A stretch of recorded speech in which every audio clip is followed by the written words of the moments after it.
friends and having friends in your young adulthood. Let's talk about it. First, I got a question for you guys. What would you guys define as a friend? Is a friend someone who takes the bullet for you?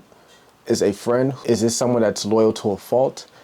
Is it someone that agrees with everything that you say? It's like, nah, that's my friend. What he or she says is objective. It's correct.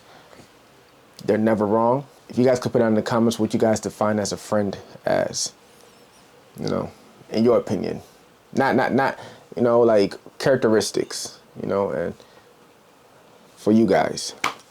All right, let's get started. Young adulthood. The difference between having friends in your adulthood and when you're younger, first, I believe it's a bit more easier to make friends when you're younger. You're a lot more friendlier, you're more open. The world is a playground, and the world is still somewhat of a playground, but now there are a lot more consequences to the things that you do as an adult rather than, like, of course, a teenager. Also, another thing too, when you're younger, when you're in high school or you're in college, particularly in high school, I want to say you're in this building. There's hundreds of thousands of students. You may be in the 10th grade, you may be in the 11th grade, maybe in the 12th grade. You may be better suited to have relationships or friendships with people who are a grade 1 or 2 level above you, or even a level below you in high school. There's just so many different type of people, and there's clubs. In high school, you're put into these clubs and organizations and groups to meet people that obviously, have a similar interest in activities that you do. So it's supposedly supposed to be easier to make friends in high school. Now in college, it's a different type of story. I believe that college is where the real bonding starts to happen. There is still a possibility of bonding happening during high school, depending on how close those two individuals are. But in college is where it's at. First of all, I believe college to be like Neverland, Peter Pan Neverland. If you guys ever watched that movie, it's just literally just a world of its own of young adults just experimenting. Obviously, it's like, hey, welcome to pre-adulthood before adulthood is really here. Here's your apartment, aka dorm. Here's food. You got to pay for this, that, And I do honestly believe that more relationships get carried on from college than through high school. I don't know anybody from high school. I don't remember anybody, but college, maybe 1 or 2 people. Cool, we got that out the way. Next thing I want to talk about is, let's not confuse your work associates for friends. Don't make the same mistake that I made. I often would take in consideration that the people that I was talking to at work consistently, because these are people you work with, and I have to remind myself that's what it is. It's work.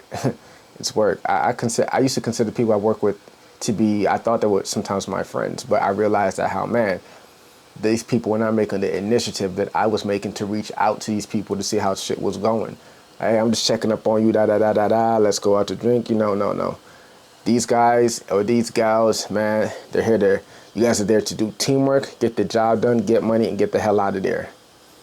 It's rare for relationships to really build at workplaces, especially when there's so many people from different backgrounds and races and stuff. It's pretty rare. So don't ever get that type of confused. But if you do get the opportunity to make a friend at work, cool, because that's a person that you add to your network. Another thing. Now, another reason why is that maybe you've outgrown the people that surround you, which is perfectly fine. Personal development and human growth is essential. We all need that. It's just amazing.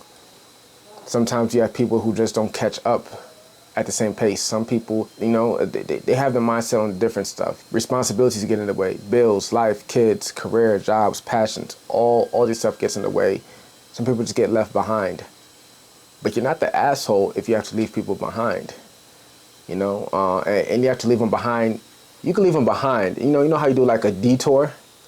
Like, damn, like I gotta go. You might come back around and see how that person, check up on that person, see how they're doing. It happens.